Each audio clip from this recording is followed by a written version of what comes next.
बिस्मिल्लाहिर्रहमानिर्रहीम। अस्सलाम वालेकुम नाज़रीन, नवाब टुडे में खुश आमदीद और सुबह बखैर। मैं हूँ एहतशामुर रहमान। प्रोग्राम का आगाज़ करते हैं किताब हिदायत से। अल्लाह के नाम से जो बेइंतहा मेहरबान रहम फरमाने वाला है। अल्लाह वही है जिसके सिवा कोई माबूद नहीं, जानने वाला हर छुपी हुई और हर ज़ाहिर चीज़ का। वही बहुत मेहरबान और हमेशा रहम फरमाने वाला है। सूरा अल हश्र की आयत नंबर 22 का तर्जुमा आपके सामने पेश किया गया। अल्लाह रब्बुल इज़्ज़त से दुआ है कि अल्लाह पाक हम सबको कुरान पाक समझ कर पढ़ने, इसका एहतराम करने और इस पर अमल करने की भी न सिर्फ मुझे बल्कि हम सबको तौफीक अता फरमा दे। आज जुमातुल मुबारक है, 24 रबीउल अव्वल 1433 हिजरी, 17 फरवरी सन 2012 है। आज के मौजूद मेहमान का आपसे तारुफ करा देते हैं। डिप्टी एडिटर रोजनामा नवाब वक्त जनाब मोहतरम सईद आसिफ साहब स्टूडियोज़ में तशरीफ़ फरमाएं। अस्सलाम वालेकुम सर। जी वालेकुम सर अस्सलाम। साहब कैसे मिजाज हैं आपके? जी बस दुआ चाहिए आपकी। सबसे पहले हम बात करना चाहेंगे शहबाज शरीफ साहब का बयान जो कि आज की नाज़रीन लीड स्टोरी है और उन्होंने ये खिताब किया नज़र पाकिस्तान कॉन्फ्रेंस से और बयान ये है कि मुल्क एक दिन कायद रहमतुल्लाह अलैह और इकबाल रहमतुल्लाह अलैह का पाकिस्तान ज़रूर बनेगा। बलोचिस्तान ज़्यादतियों पर मुआफ़ी मांग कर हक देना होगा। शहबाज शरीफ, मसला कश्मीर हल किए बगैर भारत से तिजारत काबिल फ़ख्र नहीं, सरेंडर करने वाली बात है। 64 साल बाद भी हम कायद और इकबाल का पाकिस्तान नहीं बना सके। हम बलोचिस्तान को दूसरा बांग्लादेश बनाने पर तुले हुए हैं। ये कहना है मोहतरम मजीद निज़ामी साहब का। पाकिस्तान बनाने के मकासद से द करप्शन करने, अदलिया के फैसले हवा में उड़ाने वालों और स्विट्ज़रलैंड में पैसा भेजने वालों की भीड़ चढ़ गए। हमने अगयार की इमदाद को ठोकर मार दी है। पाकिस्तान बनना अल्लाह का ख़ास फजल व करम है। ऐवान कारकुनान तहरीक पाकिस्तान में खिताब और इसी कॉन्फ्रेंस में सदर मुमलिकत आसिफ अली जरदारी समेत दीगर रहनुमाओं के पैगाम भी पढ़कर सुनाए गए। नज़रिया पाकिस्तान कॉन्फ्रेंस हुब्बुल वतनी के जज्बात परवान चढ़ाने के लिए काबिल तारीफ इक़दाम है। सदर आसिफ अली जरदारी साहब का ये कहना है, उनका पैगाम पढ़कर सुनाया गया। कॉन्फ्रेंस से कौमी हम आहंगी को फ़रोग़ मिलेगा। वज़ीर आज़म नज़रिया पाकिस्तान हमारे ईमान का जुज़ है, ये कहना है मियाँ नवाज शरीफ साहब का। और इस पर सबसे पहले हम बात करेंगे मोहतरम सईद आसिफ साहब से कि बलोचिस्तान का इशू सर इंतहाई इस वक्त अहमियत इख्तियार कर गया, ख़ासतौर पर जब अमरीकी मामलात और अमरीकी मुदाखलत भी हो रही है इसमें। शहबाज शरीफ साहब का बयान कि ज़्यादतियों पर माफ़ी मांग कर हक अदा करना होगा। माफ़ी तो हमने बहुत मांग ली, अब करना क्या है हमें? इसमें सबसे पहले तो मैं बात करूंगा ये नज़रिया पाकिस्तान के प्लेटफार्म पे जो ये 3 रोज़ा कॉन्फ्रेंस हो रही है और यानी कि हर दिन में 3-4 नशिस्तें होती हैं। 3 दिन ये कॉन्फ्रेंस रहेगा, आज दूसरा दिन है। सही। तो ये मैं समझता हूँ कि इससे ज़्यादा मुअस्सर इफ़ेक्टिव और कोई फोरम नहीं पाकिस्तान में, बिल्कुल सही, जो नज़रिया पाकिस्तान के हवाले से दिफाई हिसार का किरदार अदा कर पाए। ये काम हुकूमतों के करने का होता है, लेकिन बदकिस्मती से हमारे हुक्मरानों के तरजीहात कुछ और हैं, उनके मामले कुछ और हैं, उनके जो मुफादात हैं वो कहीं और उनके ताने बाने मिलते हैं, इसलिए वो नज़रिया पाकिस्तान की तरफ तो जो कम ही देते हैं। हालांकि सबसे बुनियादी जो ज़रूरत है इस वक्त पाकिस्तान की नज़रियाती असास जो है उसको उजागर करने की है। This time check is brought you by 10 infections वाली जरासीम, एक हिफाजत, एडवांस लाइफ बॉय।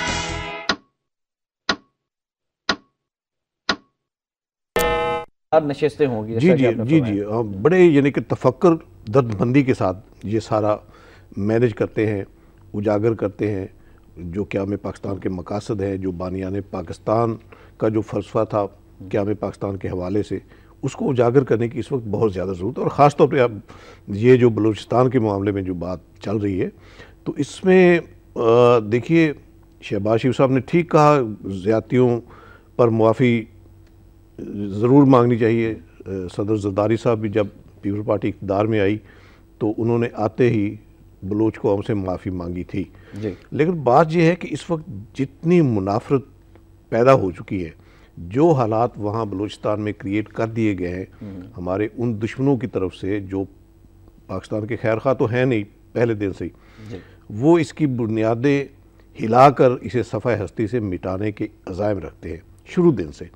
तो उनकी डोरियाँ जो हैं वो पीछे से हिल रही हैं और उनके जो पपेट्स हैं, उनके जो आलाकार हैं, वो अपना काम दिखा रहे हैं बलूचिस्तान में। और इसमें ज़ाहिर कबातें हैं, हमारे जर्नैली हुक्मरानों की भी कबातें रही हैं, जिस तरह उन्होंने पॉलिसी अपनाई, मुशर्रफ साहब ने जिस तरह एक बंदूक की नोक पे हर मसले का हल उन्होंने महसूस किया था कि निकल सकता है, तो लेकिन उससे खराबियां ज़्यादा पैदा होती हैं, उससे मसाइल हल नहीं होते। सही। उससे हट धर्मी जो ज़िद जो अना है हुक्मरानों की, वो प्रीवेल करती है और नुकसान अल्टीमेटली वो मुल्क का होता है। फिर बदकिस्मती से हम ये सानहा सकूत ढाका की शक्ल में पहले देख चुके हैं। खुदा ना करे ऐसे हालात अब दोबारा पैदा हों, लेकिन बलूचिस्तान की हालात अलार्मिंग है।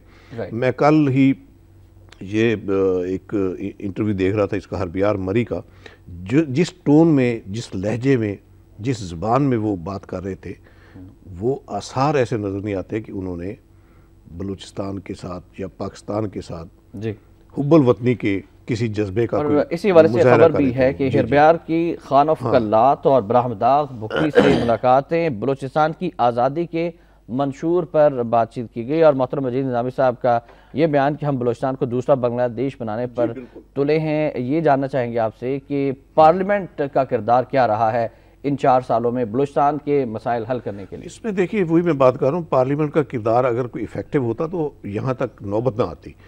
मैं वो हरबियार की बात कर रहा हूँ, तो उसके यानी कि मैं सिर्फ एक लहजे की बात कर रहा हूँ। जो सोच है जो प्रीवेल कर रही है इनमें, जो नाराज़ बलोच जो हैं वो इस इंतहा तक बात कर रहे थे। यानी उससे जब कहा गया कि आपके नज़दीक इस मसले का हल क्या है, तो उसने कहा कि सिर्फ ये है कि यहाँ प्लेबिसिट हो। यानी हम बात करते हैं कश्मीर की रायशुमारी की, यहाँ इधर हालात एक साजिश के तहत इस नहज पर लाए गए हैं कि अब बलूचिस्तान में रायशुमारी की बात की जा रही है कि हमने पाकिस्तान के साथ रहना या नहीं। आप समझते हैं कि हरबियार और ब्राह्मदाग को अवामी हिमायत हासिल है या फिर सिर्फ आलमी ताकतें हैं जो पाकिस्तान के दुश्मन, जिनमें भारत, अमेरिका शामिल है और बरतानिया भी इन साजिशों में पेश है? अवामी हिमायत होती तो वो बलूचिस्तान में मौजूद होते। अगर बलूचिस्तान से बाहर बैठ के वो ऐसी बातें कर रहे हैं तो इससे साफ जाहिर है कि बलूचिस्तान के अंदर उन्हें अवामी पजीराई हासिल नहीं है। लेकिन बात यह है कि जिनके वो आलाकार बन के, ये सिर्फ हरबियार की बात नहीं, और भी ऐसे हैं, ब्राह्मदाग बुक्ती है, ये इस राह पर आए क्यों हैं? बात तो ये है ना, हालात ऐसे क्रिएट क्यों हुए कि वो ये रास्ता इख्तियार करे। यही सोचने की बात है हमारे। और ये जिस तरह मुशर्रफ साहब ने जो साने वो हुआ था बुक्ती के कत्ल का जो साने हुआ था, ज़ाहिर है उससे ही हालात बिगड़े ना। और उसके बाद जब ये जमहूरी हुक्मरान आए तो इनका पहला करने का काम यही था कि जो गलतफहमियाँ पैदा हुई हैं इस हवाले से, फौजी ऑपरेशन के हवाले से, उनको दूर करने के लिए कुछ इफ़ेक्टिव इक़दाम किए जाए। इफ़ेक्टिव इक़दाम यही हो सकता था जो उनकी डिमांड थी, यानी कि बलोच कायदीन की, अवाम की, कि मुशर्रफ को यहाँ कानून के कटहरे में लाया जाए। पहले दिन से ही ये काम कर लिया जाता, मुशर्रफ को ला के कानून के कटहरे में खड़ा कर दिया जाता, तो मेरा नहीं ख्याल कि मुनाफरतों की फ़िज़ा इतनी ज़्यादा गंभीर होती। अच्छा सही साहब, एक सवाल आपसे पूछना चाहेंगे बलूचिस्तान के हालात के हवाले से, फिर मजीद अहम खबरें भी उनकी तरफ भी जाएंगे कि हरबियार और ब्राह्मदाग बुक्ती जो मनफी प्रोपेगेंडा कर रहे हैं, अब वो बलूचिस्तान की आज़ादी के मंशूर पर बात कर रहे हैं। जी बिल्कुल, और बिल्कुल मीडिया के अंदर प्रोपेगेंडा कर रहे हैं। इनका तोड़ किस तरह से करे जाए, किया जाना चाहिए पाकिस्तानी हुकूमत की जानिब से, क्या स्ट्रेटजी होनी चाहिए इसमें? देखिए जी, ये अच्छी बात है।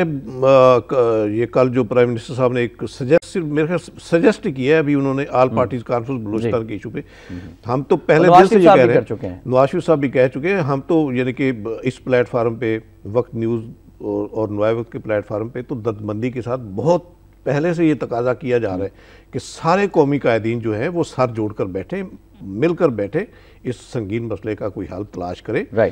और जो यानी कि नफरतों की जो फिजा पैदा हुई है उसके पस मंज़र का खोज लगा के उसका तोड़ करने की कोशिश करें। और उसमें ज़ाहिर है बलूचिस्तान में ऐसे नहीं कि सारे ये तो चंद गिनती के लोग होंगे ना जो आज़ादी की बात करते हैं, वहाँ अक्सरियत जो है बलोच लीडरान की वो पाकिस्तानियत उनमें की झलक है। लेकिन अगर इन्होंने कोई स्टेप ना लिया तो उनकी सोच भी, आसार ऐसे नजर आ रहे हैं कि उनकी सोच भी उधर जा रही है। और आलमी मीडिया इस इशू को खास तौर पर हाईलाइट कर रहा है। आप देखिए, मायूसी इस इंतहा की है कि जो बलूचिस्तान के वज़ीर आला हैं, जो बलूचिस्तान के गवर्नर हैं, वो खुद इन हालात पे मायूसी का इजहार करते हैं और वो खुद कहते हैं कि अब मामला हमारे बस में नहीं है। ठीक। तो अगर हुकूमतों की तरफ से इस तरह बेबसी का इजहार किया जाएगा तो मेरा ख्याल है फिर ये सुधार की राइट सर, बात की नवाबत की मजीद स्टोरीज की जानिब बढ़ना चाहेंगे। आज की सुपर लेट स्टोरी नाज़रीन 3 कालमी स्टोरी है। पाकिस्तान ईरान का गैस बिजली मंसूबे जल्द मुकम्मल करने, तजारती हजम $5 अरब सालाना बढ़ाने पर इतफाक, तजारत $10 अरब तक ले जाने को तैयार हैं अहमदी नजाद, बिजली गैस मनसूबों पर दबाव कबूल नहीं, सदर ममलिकत आसिफ अली जरदारी का ये कहना है।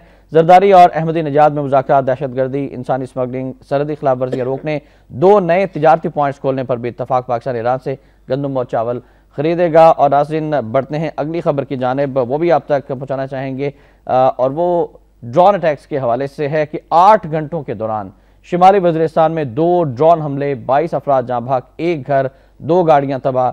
सपलगाह में मकान पर 2 गाइडेड मिसाइल दागे गए। खेसोर में 2 गाड़ियों को निशाना बनाया गया। मुतादिद जख्मी हो गए। पिकअप पर हमले में 15 उज़्बेक शिद्दत पसंद मारे गए। पॉलिटिकल इंतजामिया के ये कहना है। और अमरीका का एक और बयान इंतहाई अहमियत का हामिल है। दिफा पाकिस्तान कॉन्फ्रेंस और कौंसिल के तहत जो कॉन्फ्रेंसेज मुनाकिद की गई, उस पर अमरीका ने तशवीश जाहिर की है कि पाकिस्तान ईरान और अफगानिस्तान में तिजारत के मुखालिफ नहीं, दिफा पाकिस्तान रैलियों पर तशवीश है अमरीका। तालिबान से मुज़ाकरात इब्तदाई दौर में है, पाकिस्तान कलदम तंजीमों के खिलाफ कार्रवाई करे, तर्जमान महकमा खारजा के ये बयान है। लेकिन सबसे पहले हम जो पाकिस्तान, ईरान और अफगानिस्तान के सरबराहान की मुलाकातें हुई हैं और फिर पाकिस्तान ने तिजारती हजम बढ़ाने पर इत्तफाक किया है, कितनी अहमियत है इन मुलाकातों की खित्ते की मौजूदा सूरत हाल की? देखिए, मौजूदा सिनारियों में जिस तरह एक यानी कि हमारे हुक्मरानों की तरफ से रेशा ख़त्मी हो रहे हैं, जिस तरह ये इंडिया के साथ और तजारती मामलात में उसकी तरफ जितना झुकाव है, उसे मोस्ट फेवर्ड नेशन का टाइटल दे के जिस तरह ये उसकी तरफ, यानी कि ये तो सरासर यानी कि हमारे फ़ायदे की नहीं, इंडिया के फ़ायदे की बात है। जिस तरह कल भारतीय वज़ीर तजारत ने कह भी दिया था, वो बिल्ली थैले से बाहर आई, अचानक उन्होंने देखा कि बहुत हमारे लिए हौसला अफजा सूरत हाल पैदा हो रही, तो हम अपनी बात कह दें। फिर तो वही बात है असल में कि कश्मीर को आप नज़रअंदाज करें और हमारे साथ तजारती तल्लुकात बढ़ाएं। तो वो तो इंडिया तो इसके पीछे लगा हुआ है, कश्मीर छोड़ दें, इसको बिल्कुल कश्मीर को छोड़े। और कश्मीर छोड़ना हमारे लिए मौत है हमारी, वो तो हमारी शाह है और हमारी हुकूमत इसी एजेंडे पर कार फरमा है, इसी एजेंडे पर, बिल्कुल इसी एजेंडे पर गामजन है। तो मैं इस सूरत हाल में अगर कोई हौसला अफजा सूरत बन सकती है तो वो यही है कि अगर इस खित्ते के जो मुस्लिम ममालिक हैं वो आपस में यूनाइट हो जाए, मिल बैठें एक दूसरे के। और अल्लाह का करम है, ये अल्लाह का ख़ास करम है, मैं तो कहता हूँ कि मुस्लिम ममालिक पे, कि उनकी धरतियों के अंदर जो कुदरती वसाइल के जो ख़जाने अल्लाह मियाँ ने डाले हैं, अगर उनको ये सारे मुस्लिम ममालिक एक दूसरे के इत्तेहाद और तावन के साथ उनको बरूए कार लाए, तो इन्हें किसी का दस्ते नगर बनने की ज़रूरत नहीं पड़ेगी, कहीं दूसरी तरफ देखने की इन्हें हाजत नहीं होगी। अपने वसाइल खुद इस्तेमाल करें, खुद पर इस्तेमाल करें और किसी बैरूनी मुदाखलत का जो है वो कोई रास्ता ना खोले। नहीं सही, सब सवाल ये है कि $5 अरब सालाना बढ़ाने पर इत्तफाक तो आपने कर लिया ईरान के साथ, और ईरानी सदर ये फरमा रहे हैं कि $10 अरब तक ले जाने को भी हम तैयार हैं। लेकिन क्या वो अमेरिका बहादुर जो कि आपके हुक्मरान मुंतखब करता है, जो कि पाकिस्तान का निज़ाम चलाता है और कठपुतलियों की तरह, क्या वो ये होने देगा? उसकी तो अब पहले दिन से ये कोशिश है। अब अभी ये आप ये जो बयान पढ़ रहे थे दिफा पाकिस्तान कौंसिल के हवाले से कि पाकिस्तान ईरान और अफगानिस्तान में तजारत के मुखालिफ नहीं, आपको अगर थोड़ा सा दो हफ्ते पीछे की बात आप कर लें, जो इंडिया का रिएक्शन था जब ये तजारती मुआहदा हुआ गैस पाइपलाइन का पाकिस्तान और ईरान के माबैन, तो जो सख्त रिएक्शन अमेरिका की तरफ से आया था, सख्त नापसंदीदगी का जो इज़हार किया गया था, तो उससे आप अंदाज़ा लगा सकते हैं।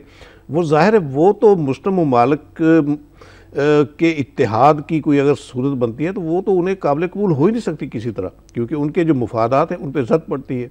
उनका जो अपना जो एजेंडा है अमेरिका का इस खित्ते में, जिस तरह उसने दहशतगर्दी के ख़ात्मे के नाम पे मुसलमानों को तहस नहस करने का एजेंडा जो लेकर आए और उस पर अमल कर रहे हैं, अगर पाकिस्तान और ईरान, ज़ाहिर ईरान भी अब एटमी कुव्वत बनने को जा रहा है, बिल्कुल अहमदी नजाद साहब ने ऐलान भी किया, जी बिल्कुल सालगिरह पर, तो यही उन्हें ख़तरा है, यही थ्रेट है कि ये अगर पाकिस्तान भी एटमी कुव्वत है, ईरान भी एटमी कुव्वत बन जाएगा, तो ये आपस में इनका मिलाप हो जाएगा, तो हमारी तो खैर नहीं है फिर। फिर उनके जो तौसीह पसंदाना अज़ाम है, जो इंडिया के साथ मिल के जो इंडिया को यहाँ इलाके का थानेदार बना के वो अपने मकासद पूरे करना चाहते हैं, फिर वो पूरे नहीं हो पाएंगे। सही। इसलिए अमेरिका की तो पूरी कोशिश होगी कि पाकिस्तान को इधर से निकाला जाए। ये ईरान और ये अच्छी बात है कि कल एक ही दिन अफ़गानिस्तान के सदर भी इस्लामाबाद में थे और ईरान के सदर भी इस्लामाबाद में थे।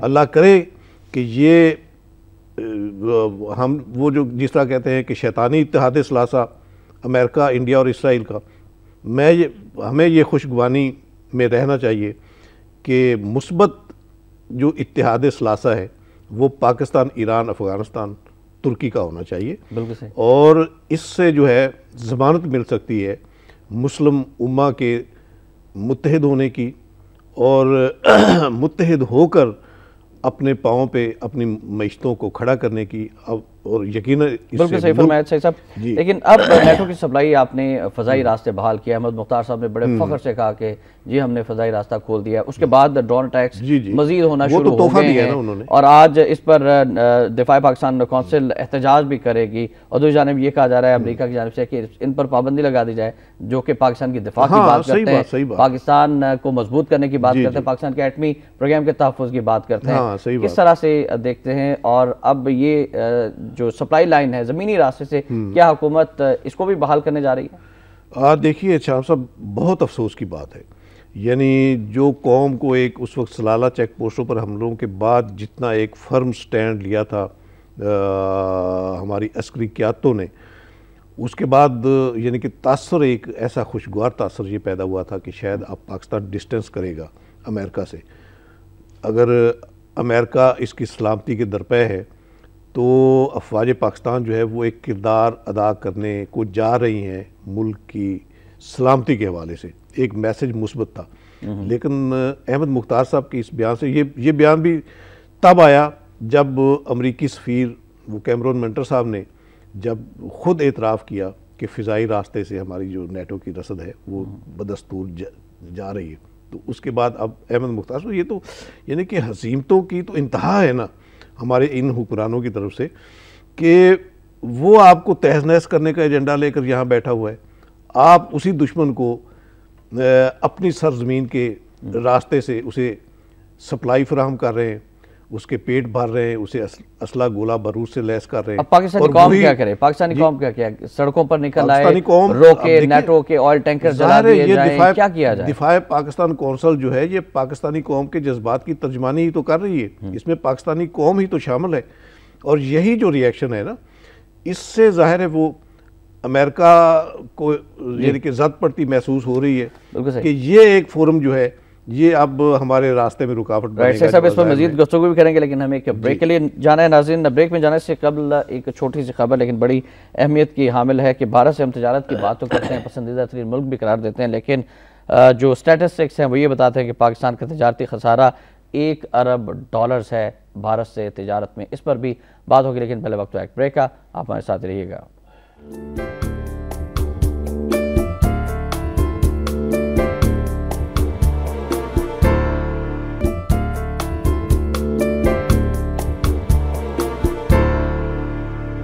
टुडे में एक बार फिर आपको खुशामदीद कहते हैं। नाज़रीन, हमारा नंबर है 0423631269। आप कॉल भी कर सकते हैं और कॉलर शामिल करने से पहले सही सब एक खबर अक़वाम मुत्तहिदा के हवाले से है कि मकबूजा कश्मीर में गुमनाम कब्रों, लापता अफराद से मुतालिक शफाफ तहकीकात की जाएँ। भारतीय फ़ौज इंसदाद दहशत गर्दी कवानीन की आड़ में इंसानी हुकूक की खिलाफ वर्जी कर रही है, ये अक़वाम मुत्तहिदा ने मकबूजा कश्मीर के हवाले से कहा है। और पहले कॉलर हैं औरंगजेब साहब मियां वाली से। अस्सलाम वालेकुम जी।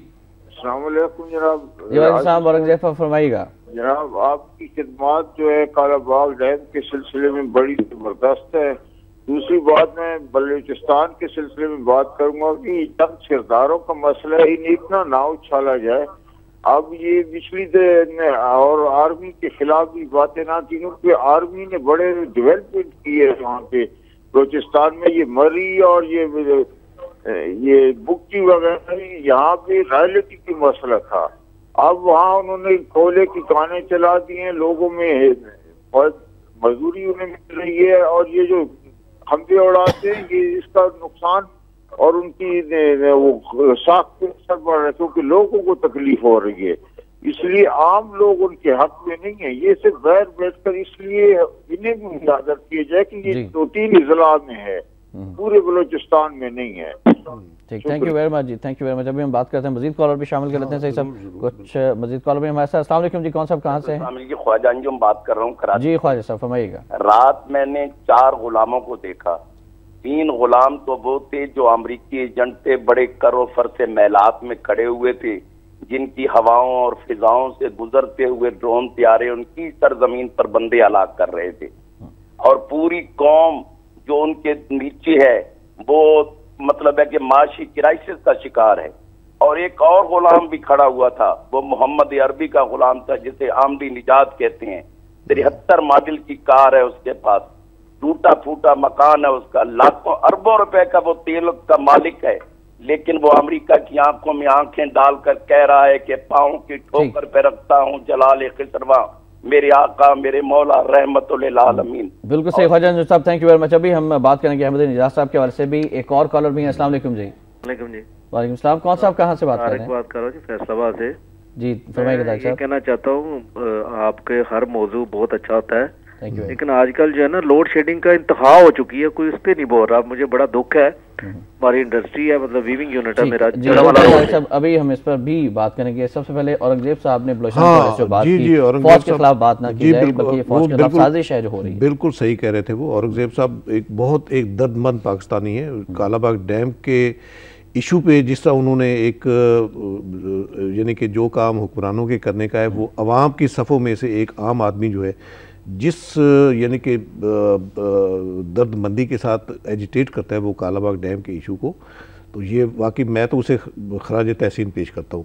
बाकी जो बात है बलूचिस्तान के हवाले से बिल्कुल सही, ये एक यानी कि जैसा उन्होंने कहा ना कि पूरे बलूचिस्तान में नहीं, ये सिर्फ 3-4 अजला हैं। ये बाकायदा एक मुसद्दका रिपोर्ट मौजूद है जिसमें ये सारा सर्वे करके ये बताया गया है कि कहाँ कहाँ ये गड़बड़ है और कैसे होती, इसका पस मंज़र क्या है, कहाँ से उन इलाकों में असला आ रहा है। ये भी रिपोर्ट्स हैं कि भारतीय कौंसल खानों में 4000 से जायद बलोच नौजवानों को तरबियत दी जा रही है। ये सारे फंडेड बाय अमेरिका और सब मामलात हैं। ये अमेरिका की जो वो सेनेट कमेटी थी फॉरेन अफेयर्स की, जिसने ये बलूचिस्तान के इशू पे बात की है, वो ऐसे तो बात नहीं होगी। वो यही पस मंज़र है उसका कि उनके अपने जो आदमी हैं वो जब उन्होंने महसूस किया कि अब ये मौका है हिट करने का, सही तो यानी कि ऐसे फिजा जब बना दी अपने एजेंटों के ज़रिए वहाँ इतनी यानी गड़बड़ कर दी। अभी कल ही वहाँ जो टारगेट किलिंग के जो वाक़यात अफसोसनाक हुए बलूचिस्तान में, ये इसके पीछे ज़ाहिर है ये सारे इंडिया और अमेरिका के जो तरबियत याफ्ता दहशतगर्द है वही सारे इसके और इस तरह के वाक़यात में शिद्दत भी आ रही है। बहुत ज़ाहिर शिद्दत इसलिए आती है ना कि ये तहरीक को जिस तरह तेज़ी से ये बातें हो रही हैं, ये अलहदगी की तहरीक की जो बात हो रही है, तो उसको यानी तक़वियत पहुँचाने के लिए भी ऐसी बातें फैलाई जाती हैं। बिल्कुल सही। नैयर सदफ साहिबा की कॉल शामिल करते हैं, फिर बाकी मौज़ूआत पर बात करेंगे। अस्सलाम वालेकुम।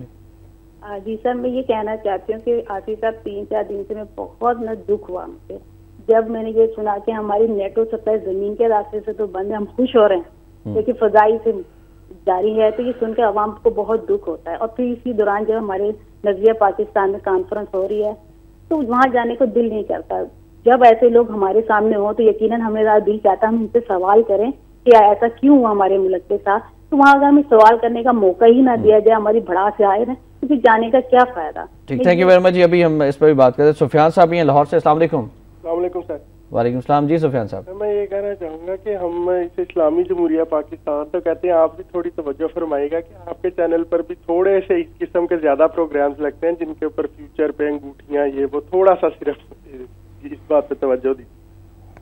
चलिए ठीक है, थैंक यू वेरी मच जी। अभी हम इस पर भी बात करेंगे, लेकिन ख्वाजा अंजुम साहब ने महमूद अहमदी निजात साहब के हवाले से कहा हमारे हुक्मरानों को उनसे क्या सबक हासिल करना चाहिए। जिस तरह से वो अपना खाना घर से लेकर आते हैं, उनकी कार पुराने मॉडल की, जहाँ पर भी नमाज का टाइम हो जाए महमूद अहमदी निजात साहब वहीं पर नमाज अदा करना शुरू कर देते हैं। लेकिन हमारे हुक्मरानों के ऐवान वज़ीर-ए-आज़म देखें, वज़ीर-ए-आज़म हाउस देखें, ऐवान सदर देखें, तो महल्लात हैं, ऐसा लगता है कि पता नहीं किसी यूरोपीय मुल्क के शहनशाह यहाँ पर रह रहे हैं। देखिए जी, मैं तो समझता हूँ कि अहमदी निजात जो है ना वो सिंबल है इस वक्त इस्लाम की निशात-उस-सानिया का, जो यानी कि उसका लाइफस्टाइल आप कह लें, उसका तर्ज हुक्मरानी आप कह ले, बिल्कुल खिलाफत राशिदा की याद ताज़ा होती है उनको देखकर।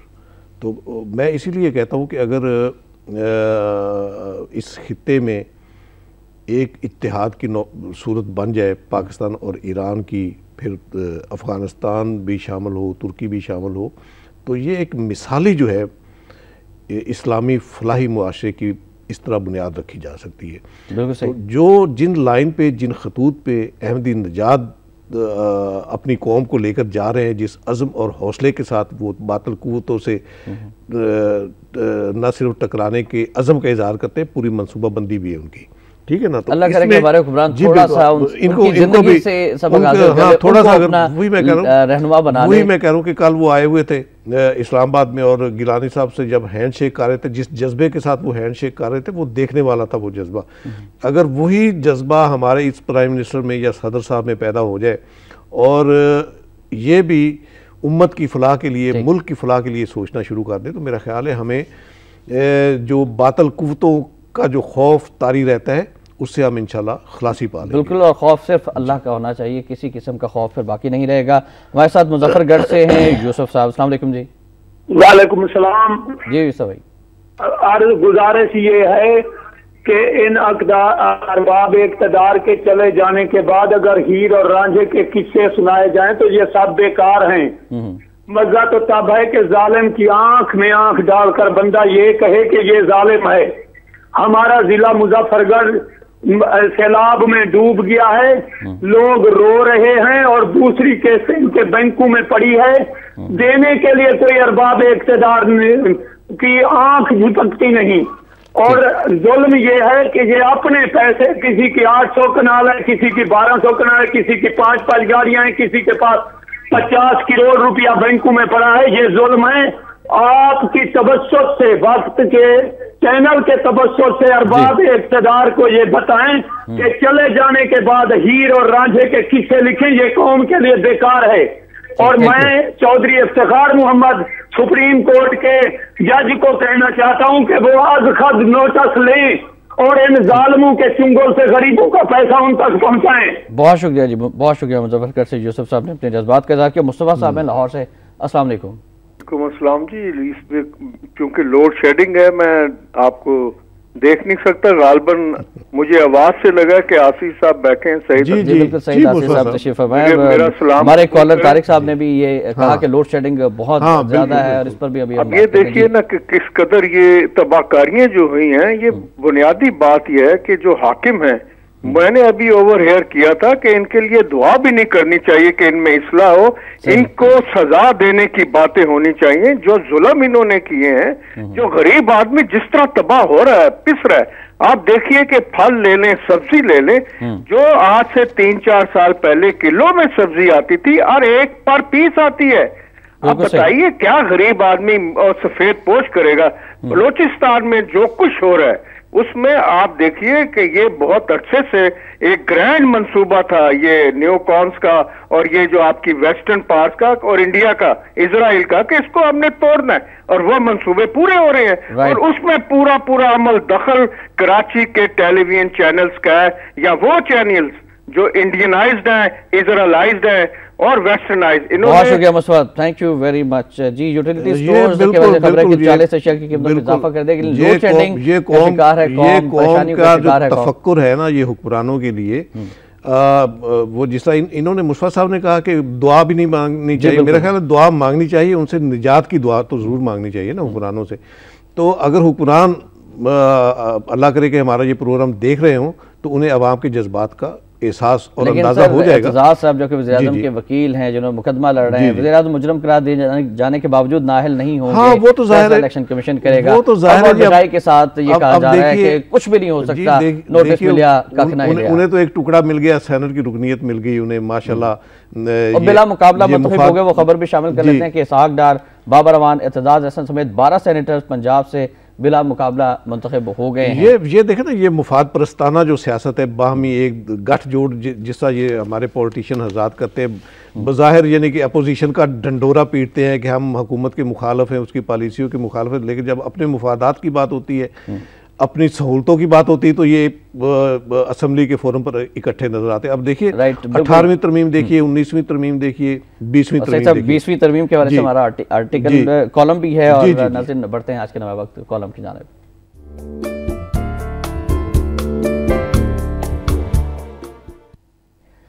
आज का कॉलम नवाज रजा साहब का कॉलम है। 20वीं तरमीम में अपोजिशन ने हुकूमत को ढेर कर दिया और खबर भी आप तक देते चलें कि सेनेट का इजलास भी आज होगा जिसमें 20वीं आईनी तरमीम मंजूर कराई जाएगी। नवाज रजा साहब लिखते हैं कि कौमी असम्बली के 39वें सेशन की आखिरी नशस्त आइन में 20वीं तरमीम मंजूर हो गई। अब यह तरमीम सेनेट से मंजूरी हासिल करने के बाद सदर को भिजवा दी जाएगी। सदर के दस्तखतों के बाद ये तरमीम आइन का हिस्सा बन जाएगी। हुकूमत और अपोजिशन के दरमियान कई रोज के थका देने वाले मुज़ाकरात के बाद 20वीं आईनी तरमीम पर इत्तफाक़ी राय हुआ और इत्तेहादियों ने हुकूमत के लिए मसाइल पैदा किए, जिसके बाद हुकूमत को आईनी तरमीम की मंजूरी के लिए अपोजिशन से मुज़ाकरात करना पड़े। अपोजिशन से मुज़ाकरात हुए, फिर पाकिस्तान मुस्लिम लीग नून की कुछ बातें भी मानी गई। क्या कहेंगे इस पर? क्या मानी गई? यही आप देखें ना, बातें यही ना कि इक़्तिदार में जो बंदर बांट है, जो आने वाले इक़्तिदार है उसमें अपने अपने हिस्से की जो बात है उस पर ये सारे मुत्फिक होते हैं। आवाम के मसाइल के लिए, आवाम के मसाइल के हल की बात नहीं, कोई ऐसी फिक्रमंदी नहीं कि इन्होंने मुल्क के लिए क्या सोचना है, कौम के जो तफक्कुरात हैं उनसे कौम को निजात दिलाने के लिए क्या पॉलिसी इख्तियार करनी। चौधरी निसार भी बड़े तफक्कुराना अंदाज में, तफक्कुराना बल्कि फख्र के अंदाज में अभी गिटमिट क्या हुई है इनकी आपस में गिटमिट ये यानी कि फिक्रमंद थे कि सेनेट जो है उसमें हमारी नुमाइंदगी जो है वो हम किस तरह अपनी कायम रख सकते हैं। तो ये आपस में इनकी जो अंडरस्टैंडिंग हुई सेनेट के हवाले से, बंदर बांट की इन्होंने सीटों की, ये अनअपोज इसीलिए हुए ना कि इन्होंने आपस में तय कर लिया कि इतनी सीटें आपकी, इतनी सीटें मेरी। तो ये जो इत्तेफाक है ये इनके अपने ज़ाती मुफादात और अपने जो है आने वाले मुमकिन जो इक़्तिदार है उसमें हिस्सा जो इन्होंने साहब समझते हैं कि इमरान खान साहब सही फरमाते हैं कि ये नूरा कुश्ती है जो कि 4 साल से चल रही है। वो तो ये तो पूरी कौम की सोच है। अब अभी यही तो देखने की बात है ना कि आगे जो इंतखाबात होते हैं उसमें कौम ने अपना किरदार क्या अदा करना है। ये तो धकेल रहे हैं ये हमारे जो मुफाद परस्त सियासतदान है, चाहे वो हुकूमती बेंचों पर बैठे हैं या अपोजिशन बेंचों पर बैठे, ये तो मुल्क को मसाइल की दलदल की तरफ धकेल कर तबाही के दहाने पर ले जाना चाहते हैं। तो मेरा ख्याल है कि अवाम को अब किरदार अदा करना पड़ेगा। अगर तब्दीली की कोई सोच पैदा हो रही है अवाम के दिलों में तो उस सोच को अमली जामा भी पहनाना पड़ेगा, वरना तो जाहिर है वही स्टेटस को है। तो वो जिस तरह कहते हैं कि क्या इसी जहर को तरियाक समझकर पी लें, नासियों को तो सुझाई नहीं देता कुछ भी। मेरा ख्याल है अब कुछ सुझाई देना चाहिए, क्योंकि जिस नहज तक मुल्क के हालात पहुँच गए हैं उससे आगे तो खाई ही खाई है, कोई अच्छे मुस्तकबिल की कोई बिल्कुल सही। नाज़रीन बिल्कुल बजा फरमाया मोहतरम सईद आसिफ साहब ने कि अब आवाम को अपना किरदार अदा करना चाहिए और अपने वोट का दुरुस्त इस्तेमाल करना होगा। बढ़ते हैं आज के नवा वक्त इदारे की जानिब।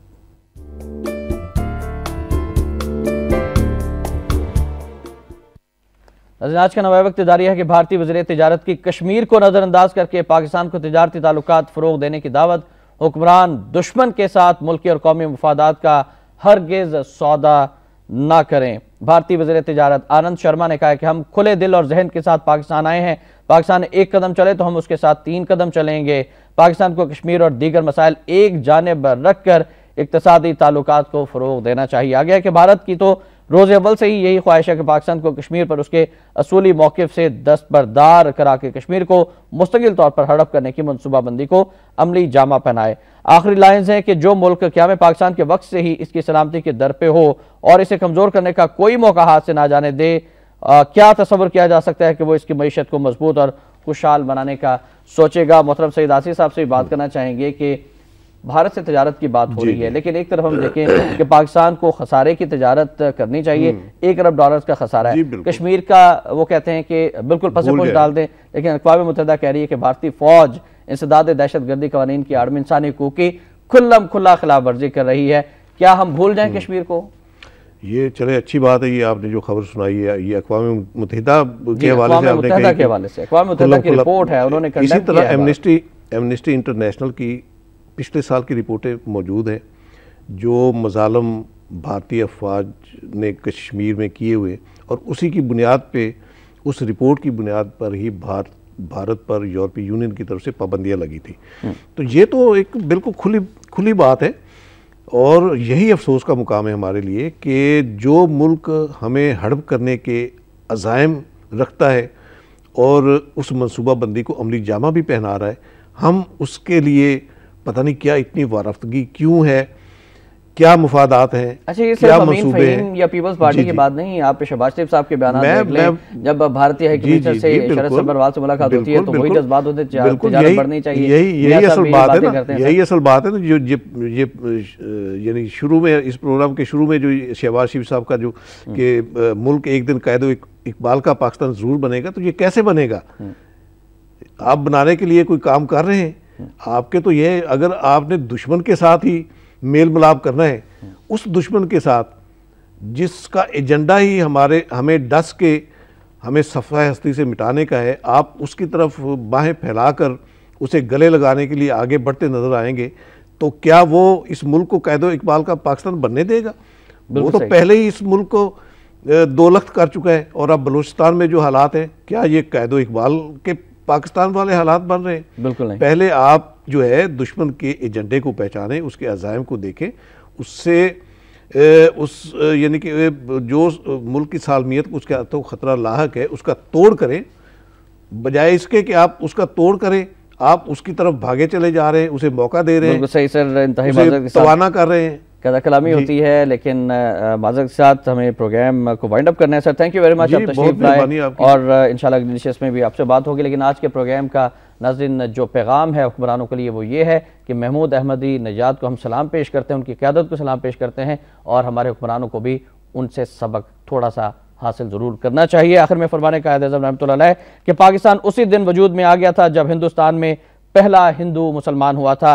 ये उस ज़माने की बात है जब यहाँ मुसलमानों की हुकूमत भी कायम नहीं हुई थी। मुस्लिम यूनिवर्सिटी अलीगढ़ सन 1944 को कायद ने ये फरमाया था और फिर भारत को हम पसंदीदा तरीन मुल्क की बात करार दे रहे हैं। किस तरह से भारत हमारा दोस्त हो सकता है। शाम रहमान को नवा वक्त टुडे से इजाज़त दीजिएगा। अल्लाह हाफिज़।